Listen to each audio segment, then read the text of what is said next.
So like I said, I am president and owner of Quest IRA Inc., so we'll do that. And as she also said, among other things, I'm just another damn lawyer. So basically, I have my disclaimer, and that is that Quest IRA doesn't endorse any investments, products, or services of any type. What we're here for to do is to give you a little bit of education. Who could not use a little more education, right? Everybody got that? So you're always encouraged to do your own, do the do. That's what I say, do the do. What is do the do? What does that mean?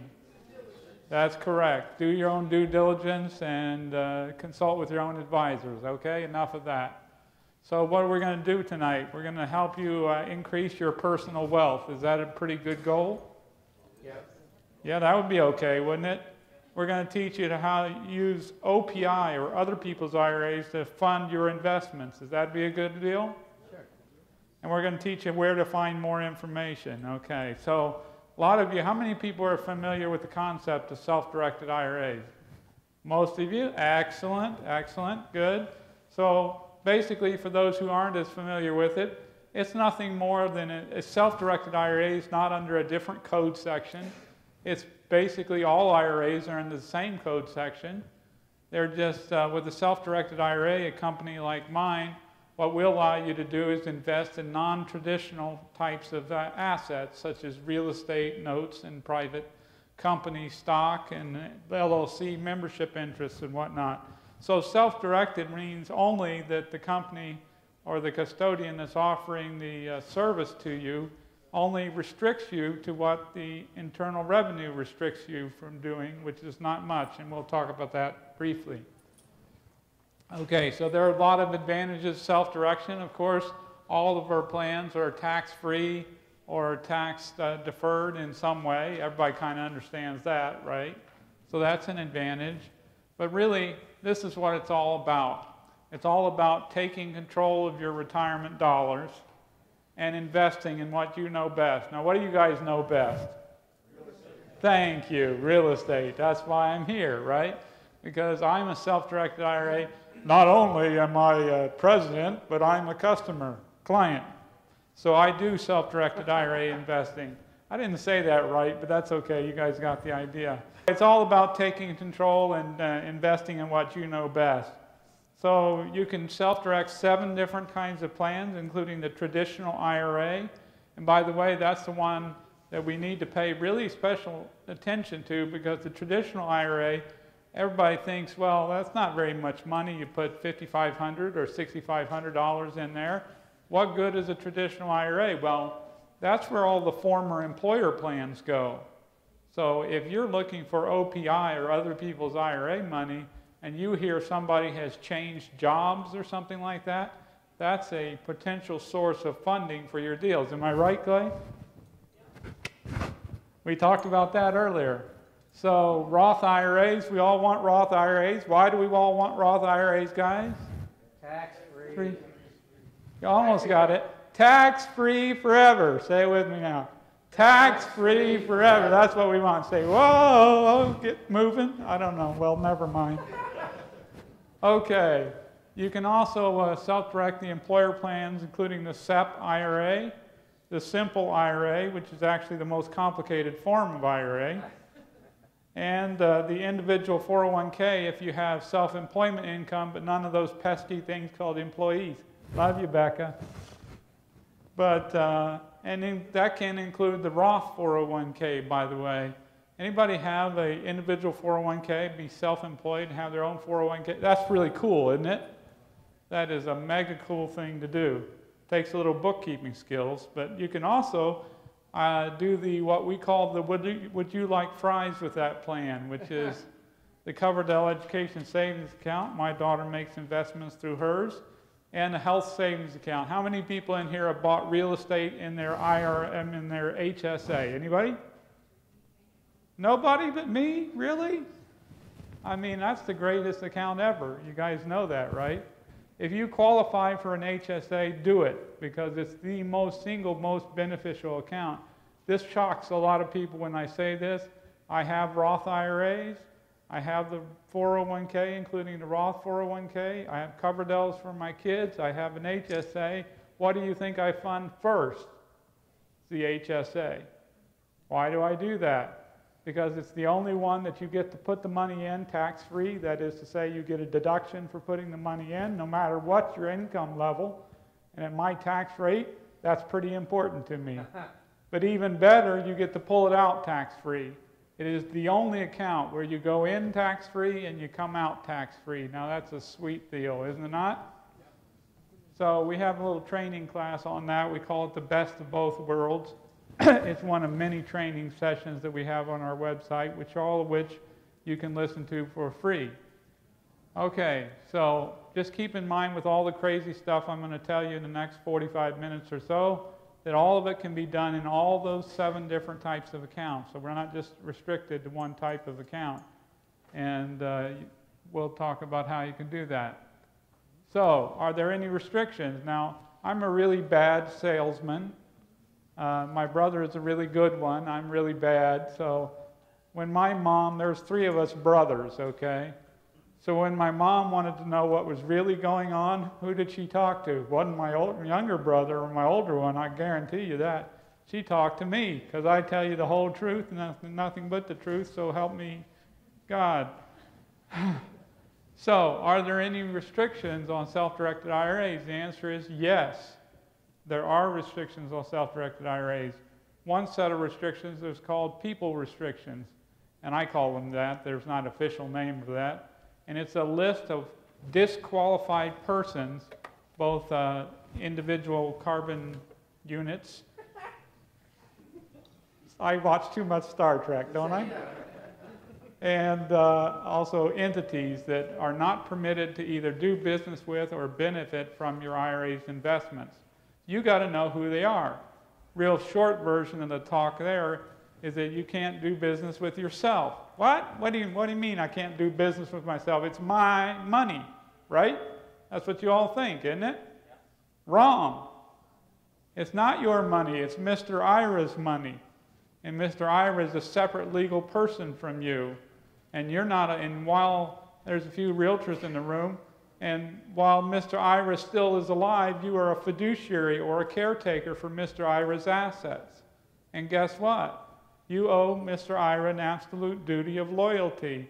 And you can't use Mr. IRA's investments to benefit yourself or any other disqualified person while Mr. IRA is still alive. Now, when Mr. IRA dies and gives you all of his money, great, it's your money at that point. But before that, it's not your money, and you have to understand that, okay?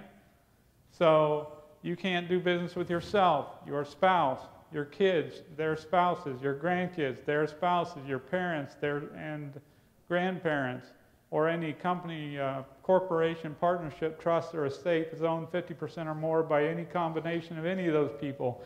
And that's not all, but that'll give you most of the way of the people that people try to do business with, which you're not permitted to do business with. So did that sound like you got that memorized now? Everybody got that memorized? Good. Then I don't have to go over it, right? Wrong. Okay, then once you get the list of naughty people, you know, Santa's bad list, since we're approaching Christmas here, right? Once you get Santa's bad list of naughty children, then you've got a list of things that you're not allowed to do with those people, and those are the transaction restrictions. So, for example, we all know that a IRA can buy a piece of real estate, right? Otherwise, you wouldn't be listening to me right now.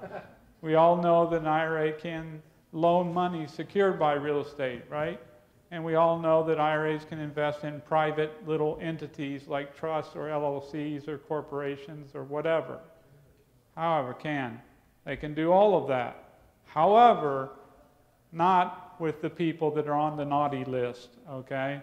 So even though I can buy real estate, if Norman is my brother, my son, Norman, are you my son? No. Not my long-lost son? But if Norman was my long-lost son, I could not buy real estate from him because he is a disqualified person. I could not loan money to him because he is a disqualified person. I could not hire his property management company to manage my real estate in my IRA because he's a disqualified person. So once you get on the naughty list, there's things that ordinarily an IRA can do, but they can't do with those people on the naughty list, okay? Finally, there are investment restrictions. Now this is the shortest part of the talk because there's virtually only two things that an IRA cannot invest in under the code. And they are life insurance contracts and collectibles. So you can't get a big life insurance policy on Aunt Edith and then feed her fried chicken until she croaks. You know what I'm saying? That's not permitted. God, you guys are a tough crowd, aren't you?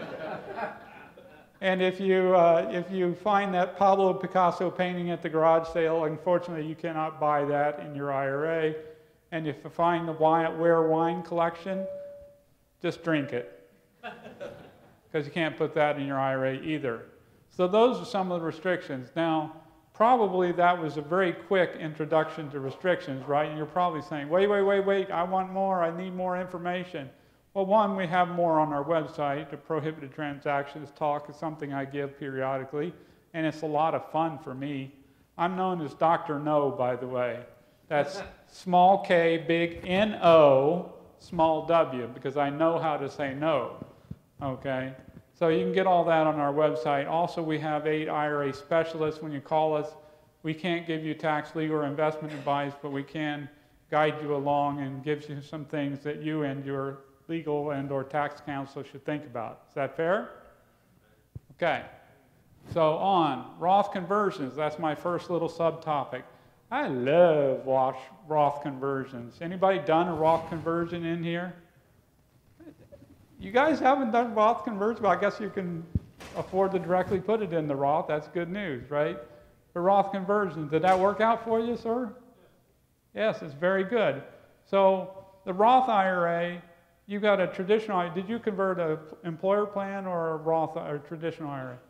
Traditional IRA. So most of the time, not all the time, but most of the time the money in a traditional IRA has already not been taxed, or it has not been taxed, right? You either put it in and got a tax deduction, or it got in there from a former employer plan from withholding from your wages or employer profit sharing, so it's never been taxed. So if you move it from a pre-tax plan to an after-tax plan like the Roth, what do you got to do? You got to pay taxes. How do you do that? It's real simple. You add it to your taxable income for the year. So if you have a $100,000 traditional pre-tax IRA and you say, hey, I think I'd like to move that into a Roth. Now, instead of making whatever you made in taxable income, you made that plus $100,000, and that's how Roth conversions work. So Roth conversions are very exciting, and as it says up there, you can convert traditional IRAs, including SEP IRAs. You can convert employer plans that you have, where you have left employment, simple IRAs, as long as you participated for at least 2 years, and all of the 403B, 401K, 457 plans from the government, all of those can be converted into a Roth IRA. Yes, ma'am? So if you roll over your 401K to a regular IRA, like a traditional IRA, Right. can you still convert it to a Roth? The question is, if you roll your 401K from a former employer into an IRA, can you still then convert it to a Roth? The answer is yes, of course. You can do that, no problem. And is there any time limit, like you mentioned, The only time limit is that you have to, it's all done within a calendar year. So you can't, like some of the contributions you can make up till April 15th or as late as October 15th the next year, not the way conversions work. Conversions are always done within a taxable year. So you can do it one day after you roll it into the traditional IRA or 10 years after, but the income is included in that year. Okay? So we're going to see some examples of that here in a minute. It used to be that if you made $100,000 or more, you are not eligible to do a Roth conversion. That is no longer true, and it hasn't been true since 2010. And No cap? no cap. Right. You can convert as much as you want to, as much as you can pay tax on. Matter of fact, an entertaining side story that I shouldn't tell because I'm going to run you guys too late. But hey, you asked the question, so too bad. It's my party, and I can speak if I want to. I can't sing either, right? I don't sing in church. I just make a joyful noise unto the Lord. You know what I mean? But to answer the side story about the maximum amount, I've had people convert as much as almost $1 million. But my favorite story of somebody converting was there was a doctor that I was networking with one time. He says, can I convert my $6 million traditional IRA to a Roth? And I said, well, sure, but what's the idea? He says, well, I'm dying.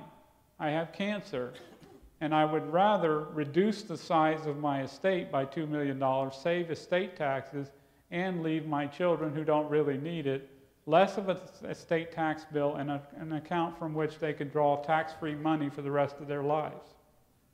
So there's a lot of uses to it. Yes, ma'am, you had a question.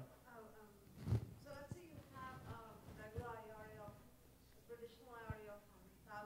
Can you take a portion of it? Yeah, absolutely. You don't have to convert the whole thing. You can convert any part of it. Becca, when you get a chance, a little water there, or vodka, whichever. Okay, so let me give you some examples. I like this example. This was a client of mine who had retired from the airlines. He was forcefully retired, They used to kick the airline pilots out a lot earlier than they do now, right? So he was 57 and all of a sudden unemployed.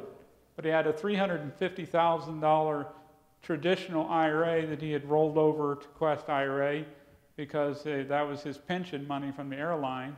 And he found a real estate deal he could do. And it was a distressed mobile home on an acre of land out in the country somewhere.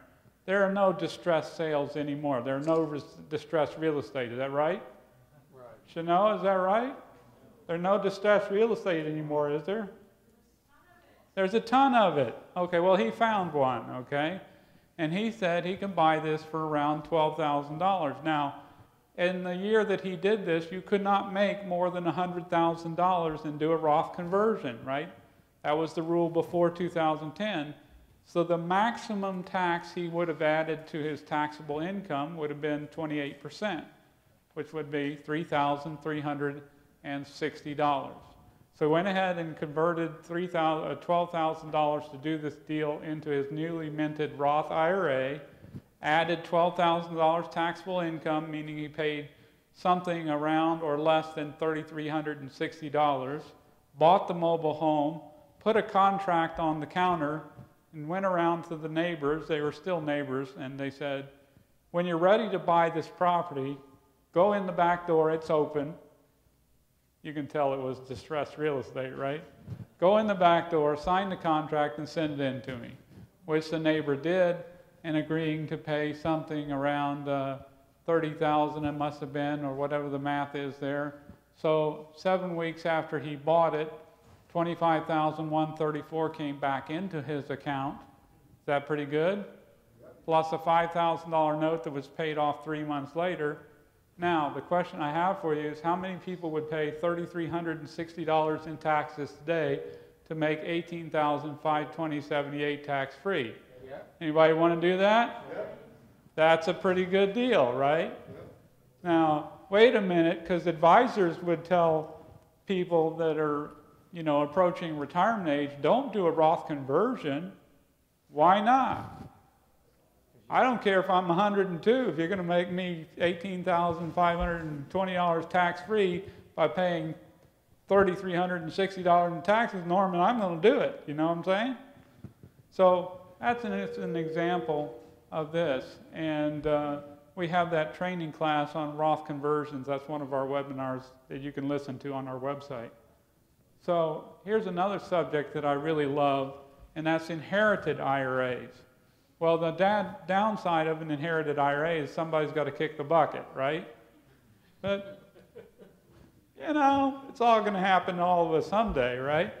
So I got to wondering one day, I thought, what would it be worth if I left $100,000 to perhaps a great-grandchild or a grandchild, depending on when I started, right? Who was 6 years old when I passed away, and I left $100,000 Roth IRA. Is that possible? Clay, is that really possible? Sure. Is $100,000 Roth possible? Yes. Sure it is, by conversion or building up your thing, right? So what would that be worth, Norman, to a young person, right? And I thought, the IRS has a chart that tells you exactly how long you're going to live. Do you guys know that? It turns out that a 6-year-old child who must start taking distributions at age 7 has 75.8 years to live.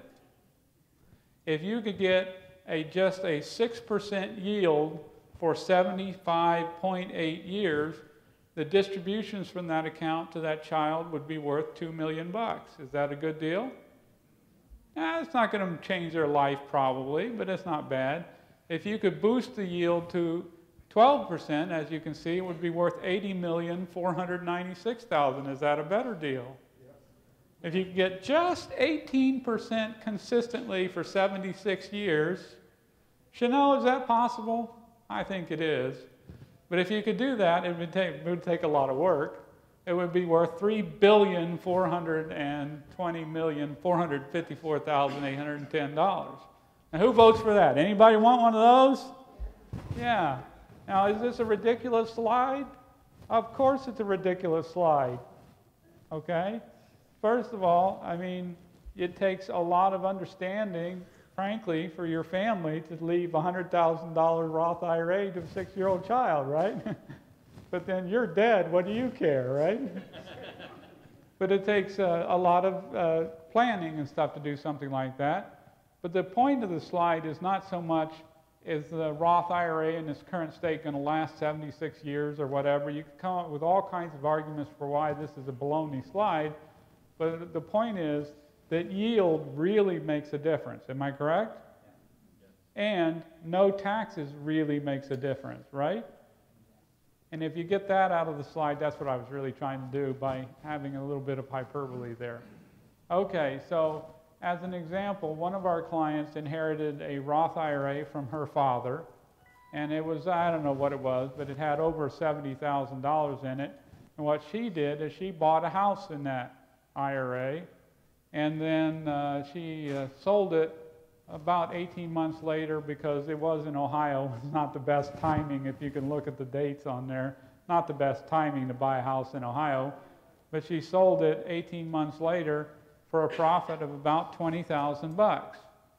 That's not bad, is it, guys? Is that bad? Did you take $68,000, turned it into $70,000, or turned it into $20,000 profit? What's the percent? Is that at least 18% for that year? Is it? It actually is, isn't it? Right? Now the cool thing is that was tax-free money. That's good, right? But you think it's trapped, don't you? No, it's not trapped because it was an inherited IRA. She could have immediately called me up, Norman, and said, hey, Quincy, give me a check for $19,000. I want to go do something with it, right? And it would have been tax-free because she inherited the account. So leaving a legacy of an inherited Roth IRA to somebody, your kids, your grandkids, or my kids, if you need their names and information, let me know, then you can actually do yourself and a lot of good. Or you can get your, as my friend Walter Wofford says, you can keep your picture on the mantle. You know what I mean? You're dead, but at least your picture's on the mantle. Okay. So inherited IRAs. So what can you invest in with your IRAs? I always answer that question with another question. What do you know about? Right? Because almost without any exception, you can buy that in your IRA, right? So what examples? Of course, just every kind of conceivable real estate that you could do, from single family to land to apartments to loans secured by real estate to limited partnerships to LLCs to options, everything you can come up with. Apartments, Norman, you know, you can buy apartments. You shouldn't have sat on the front row, Norman. It's always a problem. Poor people. I notice, oh, I got to go get that guy, don't I? What's your name, sir? Maurice. Okay, I'll try to pick on you some too. Some people call me Maurice. Some people call you Maurice. Those would be the people that know your name, right? I don't know what to do with that. So you can buy just about anything, right? And so let me give you some more examples. You like the examples so far? Yes. Let me give you some more examples. This is a boring example. This is my, Maurice, this is my most boring example. because the guy just bought 10 units in Conroe, Texas, north of Houston, right? 10 units, they rented for about $500 each. That's $5,000 cash flow a month, a little over, right? And that's $60,000 a year. Now, as a gross rent multiplier, that's not terrible, is it? Now, was that his profit? No, it wasn't his profit because he had maintenance and taxes and insurance. But could he always, Maurice, could he always fill those units? Could they always be full 100% of the time? If he marks correctly, because what doesn't he have that everybody else does? Well, we know what he doesn't have. He doesn't have a mortgage, right? So his yield can only go down. He didn't. This was in all paid cash in an IRA. That's a good deal. We're going to talk about borrowing money in an IRA in a minute. Even better, that's right. So I don't know what his net is, but he's got not only the cash flow, but an increase in the value of the property. And right now, that area is smoking hot. You think it's hot here. It is smoking hot there because Exxon's building a big facility in Conroe, and there's going to be 10,000 more families moving into that area.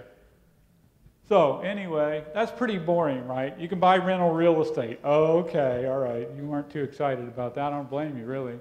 Anybody in here rehabbed and resold a property? Anybody done that? Anybody want to do that?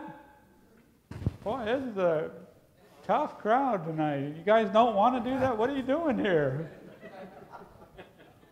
I mean, you got to love real estate. You got to have passion for real estate. I have passion for real estate. I can tell you that for sure.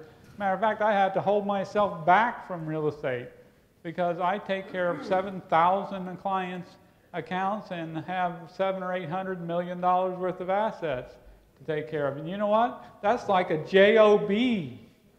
I hate those three-letter words, you know what I mean? But anyway, I digress. So some people like to buy, and are you married to Maurice? He's a nice guy. Some people know his name. He's very nice, very smart. Some people call him Maurice, you know that? This is wifey. That's wifey. Ah, wifey. Congratulations, wifey. Okay, so this guy, one of my friends, who is an attorney and a CPA. Am I moving too much for you? No, you're good? Okay, good. Who is an attorney and a CPA and a real estate investor, right? You think he's a busy guy? But he does real estate investing, and he has some advertisements out and stuff like that, right? And the advertisements, he gets calls because he does what? Phil? Markets. He markets, right? And he gets calls, and he has a farm area. Norman, you know what a farm area is. What is a farm area? That's right. It's an area which you're familiar with where you want to buy houses. So he got a call in his farm area, and the guy says, I'm old. I need to move to Dallas to be with my son. House needs some repairs. Can you buy it from me? He says, what do you want for it? He says, $100,000 or $101,000, I guess. Well, $101,000. Well, he knew the farm area, and if this guy was telling the truth, now sellers never lie, do they? But if he knew that that was a pretty smoking deal. So you know what this attorney CPA did? He got in his car. He already had contracts in his briefcase. Anybody have contracts right? How many people have contracts right now? What's wrong with the rest of you all, right? Yeah. You do want to be real estate investors. That's why you came, right? Yeah. Everybody should care, right? Am I right? Yep. What's your name, sir? Joe, you want to be a real estate investor, right, Joe? Yes. Next time we come, you'll have a real estate contract. Oh, absolutely. Okay, that's what I thought. Okay, good. We're making progress. So he went over and bought the house for $101,000, and his IRA spent $30,000 rehabbing the property. I closed the sale. And when it came up 6.5 months later, he sold it for $239,000 to a dinks. Anybody know what a dinks is? Oh, you are alive. Very good. Double income, no kids. It was a great deal. They came back several years later, refinanced. So anyway, so the profit on the deal out of what amounted from holding costs and repair costs and purchase costs was about $94,000 profit on about $136,000 outlay. Is that good? Oh, yeah. Not a home run, but it ain't bad, is it? How many people would do that deal? We're getting a little better. We got about 70% here. Okay, good. Excellent. So that's another deal. Anybody remember the good old days when we could flip property? Anybody remember those? Is my hair going out that far? I mean, come on. Some of the guys got to remember the flipping property days, right? Before everybody got all worried about flipping and then freaked out. So this is a commercial flip. Now, the beauty of a self-directed IRA is that you get to invest in what you know best, and you get to take the knowledge and skills that you have and create a situation that is beneficial to your IRA. Is that cool or what? Yeah. So what happened is this is a great story. This guy was talking to somebody at a real estate investment club or a real estate networking club. Where are you now? You're at one. Well, that's very interesting. Joe, did you know you were at a real estate networking club? Yes. So if you had a conversation with me and I happened to be a buyer for Lowe's Home Improvement Store, that would be an interesting conversation, would it not? Because you would ask me what? What would you ask me, Joe? Where they're building. Well, where they're building, what they're looking for, right? So that conversation took place. He said, what are you looking for? The guy kind of described the location. Now, most of you would just go home and eat dinner and, have a hot date with your girlfriend or whatever, right? And forget about the conversation. You'd find it interesting, Joe, right? But you wouldn't take action sometimes. Well, I don't know if you would or not, but most people would not take action, right? But he didn't. He said, I'm going to think about this. I wonder if I can create a situation where my IRA can benefit from this information. So he got with his commercial real estate buddy, and they said, let's do a deal. So they went and they looked for a property that they thought might work and put it under contract for $500,000 with, I think, as little as $1,000 of earnest money. And then once they had it under contract, they called their new best friend, right, Joe? Yep. They called their new best friend, and they said, hey, have we got a deal for you? And you know what? Lowe's said, that's not a bad deal. I'll pay $650,000 cash for that property. Now, I don't want to misrepresent this. This took 9 months to close and whatnot, and there was extensions and all kinds of feasibility studies and all the normal stuff that goes on with it. But in the end, I got 2 sets of papers, Maurice. I got one set of papers to buy it for $500,000, and another set of papers to sell it for $650,000. And the net difference was $146,000 and some odd dollars on $1,000 earnest money, all because they networked at a club like this and took action on the information that they received. Now that's motivation, right? Yeah. You're all going to go out and exercise, right? Yeah. Or at least take the information that you acquired tonight and go take action on it. So that was a pretty good deal. Now that takes a little doing, doesn't it? Yeah. That takes a little knowledge, right? That takes a little connections, right, Clay? How about this one? How would you like to buy real estate in the path of development and hold it until the path gets there? Yeah. Does that sound complicated to you all? So what's happened here, this is one of my favorite examples. As a matter of fact, I just talked to this client this week.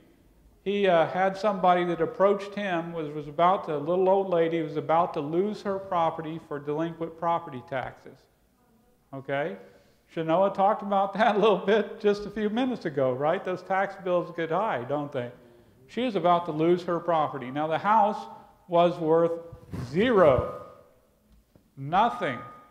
It was a rat trap. It was not a good house, okay? But it was in the path of development. And the real estate investor that had his Roth IRA knew that, Maurice, he knew that. So he said, I'll tell you what I'll do. I'll give you enough money to pay off your taxes, and I'll let you live in the property rent-free for 2 years. Now the little old lady was figured that her health would be in such a state, and her family also was involved in this, would be in such a state that she probably need to move into her own, or into a home at that point. So they struck the deal. This house was saved from the delinquent taxes. Now 2 years later, when the time was up, he sold that to a developer for $325,000 who tore the house down and put up a townhome.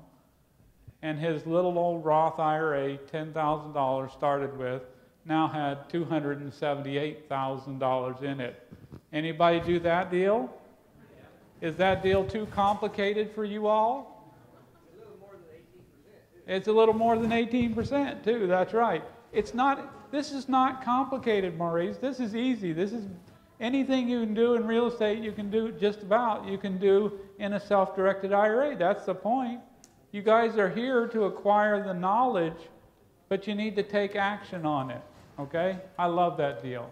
Now somebody said, well, wait a minute, that first guy, he paid cash. I don't have $330,000 to buy that real estate. What do? I need to borrow money, right, Norman? Yes. You didn't pay cash for all those apartments you bought, did you? No? You borrowed money, right? So he said, I need to borrow money. So can an IRA borrow money? Guess what, Clay? The answer is? Yes. Yes. An IRA can borrow money, but there's some conditions to it, right? If an IRA borrows money, the first and foremost thing you got to know, Maurice, is that, guess what? It has to be a non-recourse loan. You know what that is? What's a non-recourse loan?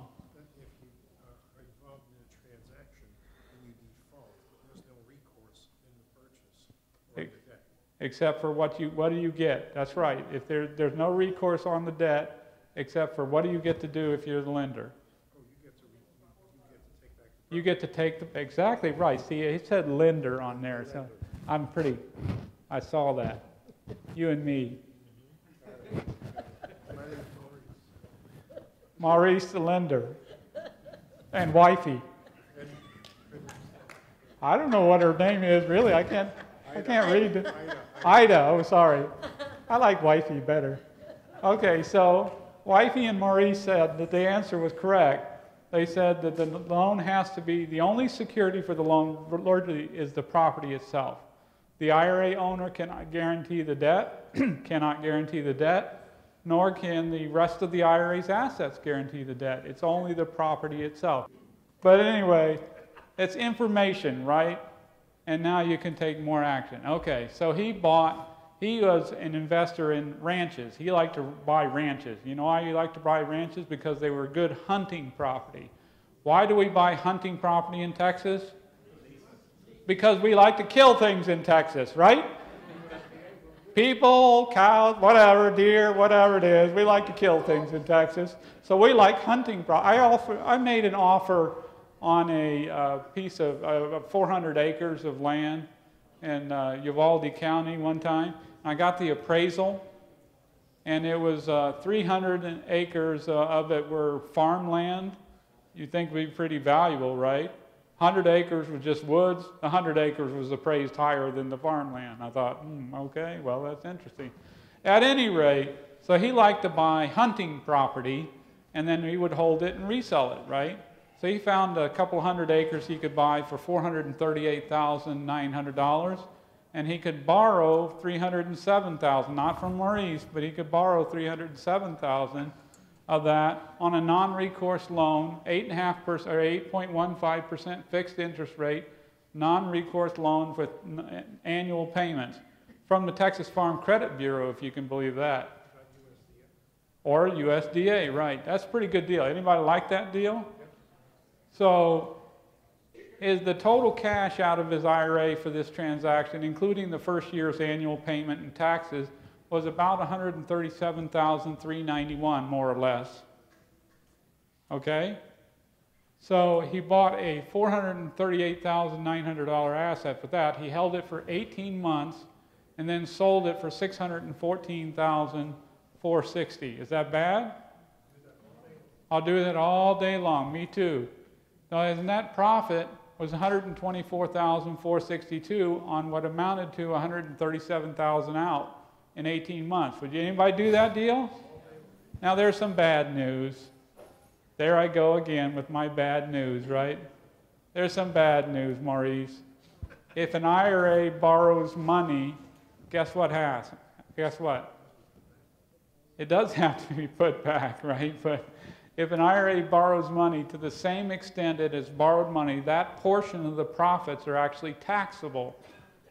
And so an IRA, which is normally a tax-free trust, becomes a taxable trust to the extent of the debt. So in his case, just using rough numbers, 70% of the debt of the property price was financed. That meant 70% of his profits were taxable. Now, fortunately, IRAs go under the same rules, long-term versus short-term capital gains and all of that, right? So his tax was only 15% on the capital gains, really wasn't that bad.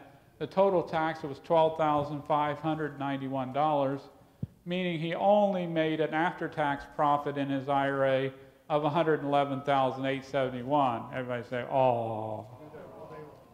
I would do that all day long too, especially since in the same time period, by the way, everybody else's IRA tanked by 40 to 50 to 60%. His went up 81%.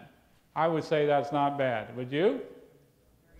That's an example of debt finance in real estate. Okay, real estate options. I like options. Anybody here ever done a real estate option? Anybody ever done one of those? Yeah, they're cool, aren't they? What's your name? Dave? Dave, they are really cool, aren't they? Yeah, it was in Florida and it was a lease plus an option. There you go, a lease plus an option. I like lease option. That's very good. Were you the lessor or the lessee? I ended up buying it. Excellent, excellent. Exercise the options. Well, an option is a little known tool, and I'm sure if you go to the training with Phil and Chenoa, you'll learn all about options. It's one of the ways you can invest in real estate with not a lot of dollars, okay? Anyway, I'll just tell you a quick option story. This guy paid, now, this guy, the owner of the property was a real estate investor that bought at foreclosure sales. And he paid cash for the property, of course, because Texas, we do that, right? But then he ran out of money. Now, nobody here ever runs out of money. Is that correct? You've never run out of money on a rehab, right? Yeah, I know better than that, right? There's always some surprise. Anyway, he ran out of money. He didn't quite have enough money to do the landscaping, to make it pretty, to put it on the market. So he went to one of his friends who had a self-directed IRA with about $5,000 in it, and he says, if you will give me $5,000 from your IRA, I will give you an option to buy the property at any time in the next 3 years for $191,000. Now, I looked it up, and the tax appraisal was $273,200, probably is a little exaggerated on the price, but that's what they decided to do. Now, about 3 months after he bought the 3-year option, the owner of the property, not the person who holds the option, but the owner of the property found a retail buyer for that property. Is that good? Well, he had a little problem, didn't he? Joe, what was his problem? Well, he owned the property, Norman, but what was the problem, Joe? Somebody else owned the option to buy it. That's right. Somebody else, i.e. a Quest IRA, self-directed IRA, Roth IRA, by the way, owned an option to buy it for $191. And the buyer of the retail buyer was willing to pay about $250, $260, somewhere in that range. So he had a problem. Now Norman, the only problem was the IRA had a little problem too. What do you think it was? Dave, what do you think it was? What's the problem? If he had to exercise the option, he had to come up with all the money to buy the house. You are such a smart guy, Dave, right? That's right. If you had to exercise the option, he was about $186,000 short. So what do two people, Joe? What do two people do when they both have a problem? I'm feeling better with you guys, right? You negotiate, that's right. So what they decided to do is split the baby. The $5,000 was returned, and they split the profit, and each of them made about 30 grand. So just about 4 months, I think, or so after he bought the option, $35,191 in an option cancellation fee came back into the account. Is that a pretty good deal? Yeah. Now, what do you think he did with it? Did he just sit on it and go, oh, look at me, I made money? What do you think? Dave, what do you think? He went right back down to the foreclosure auction, didn't he? He bought another property for around $35,000 that he sold for a $70,000 on the seller financing with $5,000 down and a $65,000 seller finance note. In 2 transactions over a period of about 9 months, he turned a $5,000 Roth IRA into a $70,000 Roth IRA with $5,000 as original cash and balance still in the account. Anybody vote for that deal? Yep. That's the power of options, people. Okay, and come on, anybody, if you guys think that's complicated, has anybody gotten something under contract and then signed the contract? I mean, some people surely have done that, right? That's pretty easy, isn't it? What's your name, ma'am? Stacy. Stacy, that's pretty easy to do, isn't it, Stacy? Yeah, I brought a couple today. You brought, oh, excellent, you brought a couple today. That's more action you guys can take. You need to go talk to Stacy, right? Okay, so this guy was a firefighter, Norman, and he came across a burned house. Now, he swears to me he did not burn the house down to make this deal work. But I don't know. But he was a firefighter. Why do I mention that he was a firefighter? It's because as a firefighter, he could kind of assess what the real damages were. These people wanted to move out. They were done with this neighborhood. They took the insurance money and they bought another house and they moved out. Now, we've got these pesky little things, wifey, or Ida? Or wifey? So we got these pesky little things, wifey, and you know what it is? They're called homeowners associations, right? Anybody have any of those, right? Do they like burned down houses in their subdivision? No, so these people were getting harassed, right? They're like, fix that damn house. They're like, we don't want the house. So they decided to sell it for the lot value, which was about $5,500, just a lot in the subdivision, right? So they said, we're going to just sell it for lot value. So he said, I'll buy it for $5,500, and he put his Coverdell education savings account for his daughter. Don't run away mad, Norman. Paid $100 earnest money, okay? Does anybody have $100 in their self-directed IRA or Coverdell or HSA? Right? Is this hard to do, guys? Stacy, is this hard to do? The price was $5,500. The earnest money was $100. Then he went around to his fellow networkers at this real estate club. What are you at again? A real estate networking club, right? And he said, anybody want to burn down house that I have under contract? I'm not kidding. And somebody said, yes, sir, I'll take that for $14,000. Okay, you think I'm kidding? I'm not kidding. This is a true story. So he negotiated an assignment fee of $8,500, right, which included his $100 investment back. So he only made 8,400% profit in 30 days. Now, how many people have done that in the stock market? Is this thing working? No, I mean, really, how many people have done that in the stock market? Can you do that in real estate, Joe? Yes, you can. Even if you could do it in the stock market, you'd have to pay tax on it. That's correct. You would have to pay tax on it if you did that. Anyway, I think that's a pretty damn good story because it shows that you can go from the high level, which is the Lowe's deal, high level to Lowe's deal. That's kind of interesting, isn't it? Or you can go to the lowest and most simple basic level. Self-directed IRAs go all over the map. Okay, how do you do it? I'm not going to go over that. Basically, you open a self-directed IRA. Becca, can we help people open a self-directed IRA? Or did she leave? She's out. She left. Wow. What did I say about employees? You fund your account, you locate your investment, you complete those paperwork, because Maurice, there's got to be paperwork, right? You got one of mine, that's good. And then we fund the investment and hold the IRA's assets on your IRA's behalf. So if you need more information on that, we'll get it to you afterwards. Okay, finally, some of you probably don't have IRAs. Don't raise your hand, but am I correct? Some of you don't have IRAs. You go like, what the hell did I just waste my 45 minutes for sitting here? That's what Joe's thinking, I can tell, right? Well, you didn't waste it because you all want to be real estate investors. Am I correct? Yes. Wow. You want to be real estate investors, right? Yeah. All right, yes. I'd be a terrible motivational speaker, wouldn't I? So the way you become a real estate investor with none of your own money, one of the ways I should say, because Phil teaches several, one of the ways you do it is using OPI or other people's IRA money for you to fund your deals. Now don't tell Maurice this because he'll be mad at me for sharing this with people, right? Because he wants everybody to borrow from him, don't you, Maurice? We'll talk about that. Okay, so using OPI. Now here's the way I always put it. You need to eat right now, right? Anybody, I eat 3 times a day, sometimes more. Anybody with me on that, right? I need to eat right now.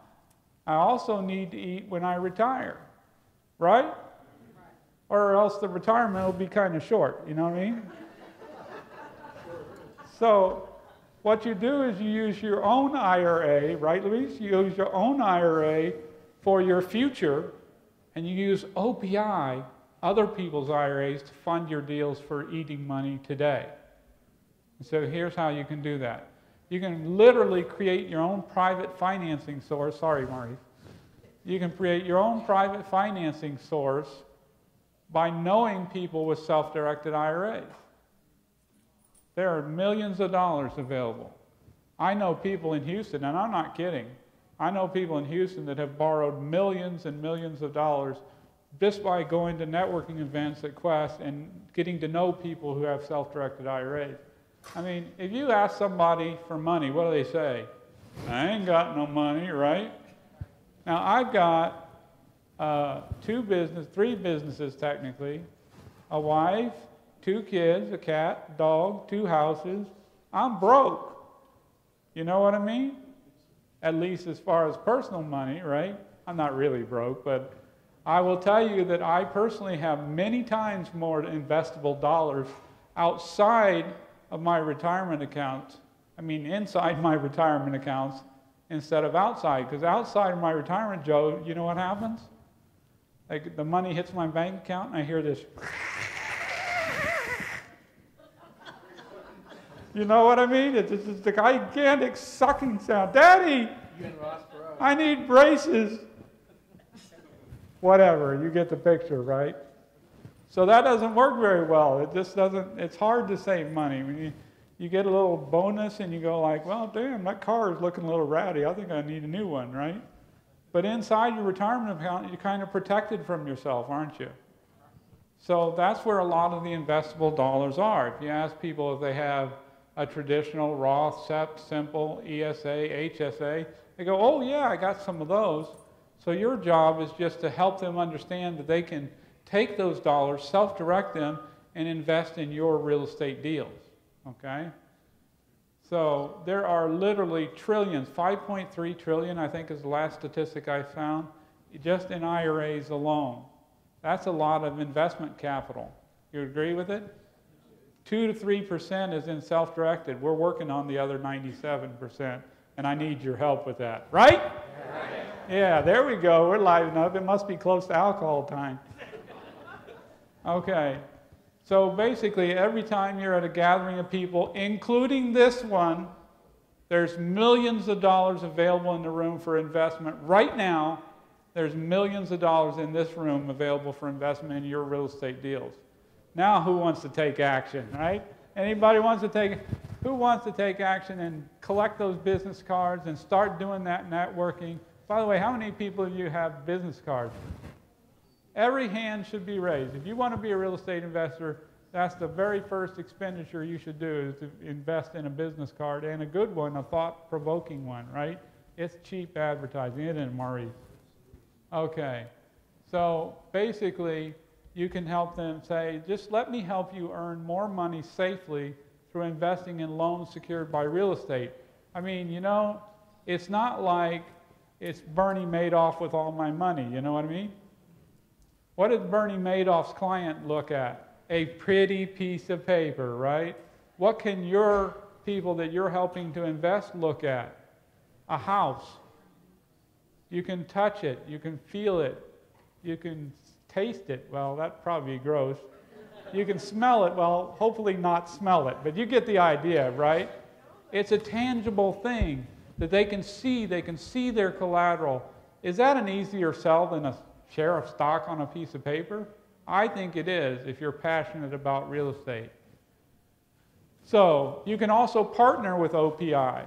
How about that? Why? Everybody loves debt, right, Clay? Well, why debt? Maybe you should just partner with other people's IRA money. I'll give you an example of my own partnership deal. I put up all the money to buy and rehab a property in southwest of Fort Worth. I put up all the money, 100% of the money. How much did my sweat equity partner put up? None. What he put up was the deal and the management. I don't have time to deal with tenants and toilets, right? He put up the management. So we split the rents after the expenses, and when we sell the property, my IRA gets its money back first, and we split the equity, 50-50, all the way down the road. Is that a pretty good deal? Yep. Is that a good deal for me? Yeah. Who likes to make money doing nothing? Anybody? That's me. I like to make money doing, I don't like to work. I like to just talk to people, you know? I like to make money doing nothing. Is that a good deal for my partner? Yep.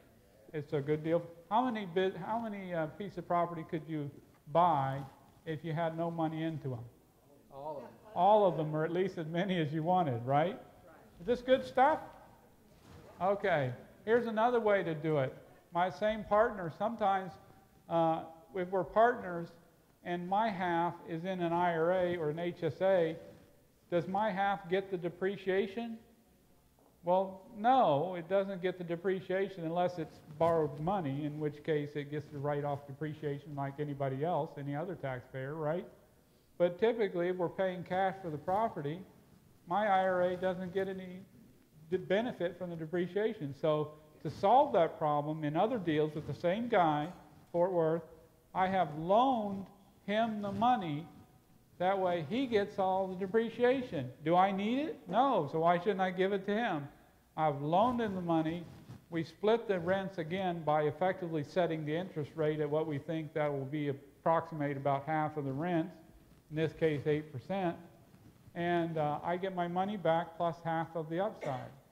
Now I have done this in southwest of Fort Worth. In those units we could buy and rehab for $35,000 to $40,000, and they were renting at the time for $800 a month. How many people would buy a rental like that? Right? I would buy as many, and I did. I just got word this past weekend, those things are way up in value, up to $70,000, $80,000, $90,000. Those things that I got $35,000 in. Is that a pretty good deal? Yeah. That's a great deal. You can do that in your IRA. If you sell real estate or you sell notes or whatever, you can do more sales by letting people know that they can buy real estate. Joe, did you know before tonight that you could buy real estate in your IRA? No. You didn't? Liar. You did? No. You didn't know? No. Really? Does he kidding? He's not kidding? Well, I'm glad you came, Joe. I didn't really mean to think about liar. I thought everybody here liked real estate. Or at least I've blown it, you know what I mean? I got to talk to you because Joe's mad at me now. It's okay, Joe. But if you didn't know that you could buy real estate in your IRAs and somebody told you that, you might now have investable dollars that you didn't know you had. Correct. And that's the point. So you can create more sales by simply informing people about self-directed IRAs. You can also use it to invest in your own business. Now this, I want to make it very clear, you still have to comply with securities laws. IRAs are not exempt from securities laws. So you still have to comply with the securities laws, but one bank that I invested in said that 42% of its startup capital came from pension plans and retirement accounts. That's using OPI to start your own business. So you spread the knowledge and then use their money to your benefit and to theirs. Okay, so we're winding it down here, and I'm going to deal with some common objections. One is, I make too much money to contribute to an IRA. Anybody ever heard that objection? That's just baloney, okay? First of all, that's not true. Even Bill Gates can put money in a traditional self-directed IRA, a Quest IRA. He doesn't, but he could. You guys, wait, you're saying, wait a minute. I know that's not true, Quincy. I know that's not true, because if he makes too much, you can't put it in. That's not true. If you make too much, you can put it in, but you can't deduct it. Why would you do that, Luis? Why would you put it in and not deduct it? That doesn't make any sense, does it? You still make the tax-free. That's true. You still make the tax-free growth, but what else would you do it for? Well, what was that first topic we covered again? Oh, Roth conversions. Yeah. If you put it in after tax and then convert it to a Roth, do you have to pay any tax, Lars? No, because it's already after-tax money. That's cool. So anyway, if you make a non-deductible contribution, like I said, you can convert it to a Roth.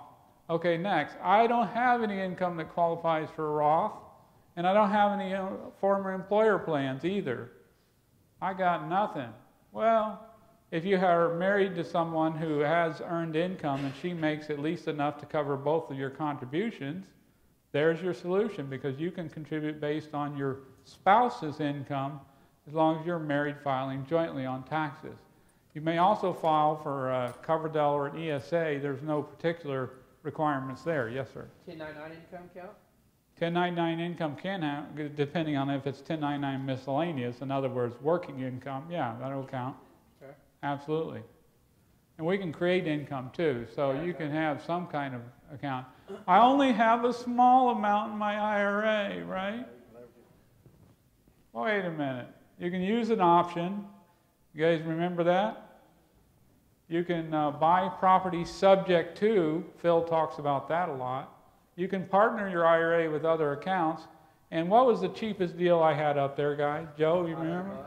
$100. Come on, guys. You can come up with $100, can't you? Jeez. So that's no excuse. Investing in options is one of our other classes. The problem when everybody gets started is this, right? Am I lying? Analysis paralysis. Wait, I'm an engineer. I can't do this. I got to analyze it to death. Am I right?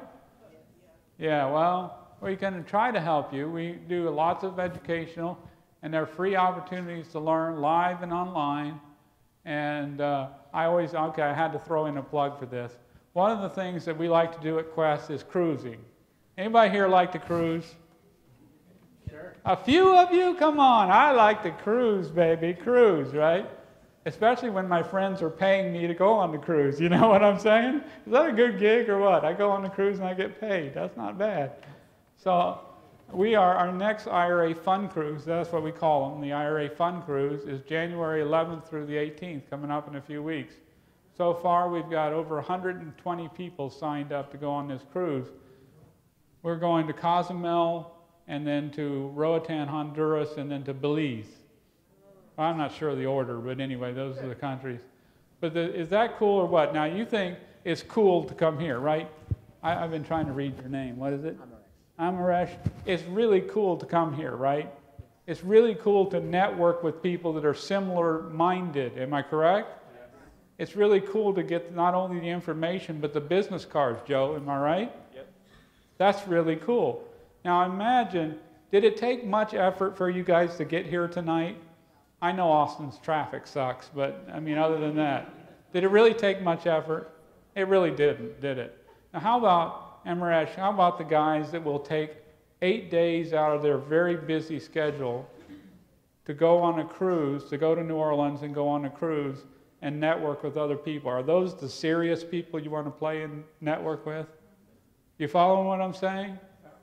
If you want to be serious, you got to go where the serious people are, and the cruise is one of those places. So that's my little plug. There's a little information. There's still room left on the boat. I checked, and there's still people signing up today. I make $100 on each ticket. That's it. So I'm not getting rich off of it. As a matter of fact, by the time I pay my lovely employees to go and whatnot, I'm probably losing money on the cruise, but I'm enriching myself from the network. And that's what you guys should think about as well. Okay, we also have some educational materials. If you are ready to open an account or you know somebody that is, we have a little flash drive that has a bunch of information, and Phil Grove has graciously agreed to provide some information on that flash drive as well. Is that right, Chanel? Reluctantly and graciously, right? Well, so if you are ready to move in that direction, see Becca over there or me afterwards. Again, that's about it. We are Quest IRA. We consider ourselves to be the premier self-directed IRA provider. We do hold those non-traditional assets that we talked about throughout this evening. We provide a lot of free education. That word free, that's something, isn't it? But we do. We provide a lot of free education. We insult a lot of people for free, don't we, Joe? Yes. But you love me, don't you? I do. Absolutely. Thank you. And we have fast, friendly service. We don't have any expediting fees, and we hope you can do it. My final thought for the evening, open a self-directed IRA today. Thank you very much. There's my contact information.